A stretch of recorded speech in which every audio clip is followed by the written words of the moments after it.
రీసెంట్గా అమలాపురంలో ఒక పేషెంట్ 1 ఇయర్ నుంచి డిస్క్ ప్రాబ్లం, నడుము భాగంలో ఉన్న డిస్క్ ప్రాబ్లం వల్ల చాలా సఫర్ అవుతుంది. అమలాపురం వెళ్ళి ఆ పేషెంట్ని ఎవాల్యుయేట్ చేయడం జరిగింది.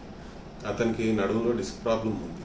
Selective nerve root block and caudal epidural steroid injection suggest చేసి, ఈ ప్రొసీజర్ గురించి ఆల్రెడీ మనం ముందే మాట్లాడుకున్నాం.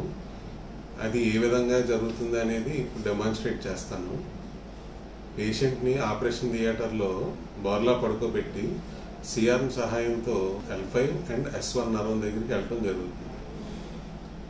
ఈ నరం దగ్గరికి సూది పంపించిన తర్వాత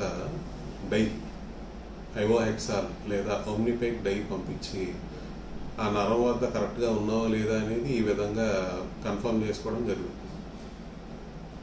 అలాగే కాడల్ ఎపిడ్యూరల్ స్టెరాయిడ్ కూడా సాక్రల్ హైయాటస్లోకి నీడిల్ పంపించిన తర్వాత డై పంపించాక ఈ విధంగా కనబడుతుంది.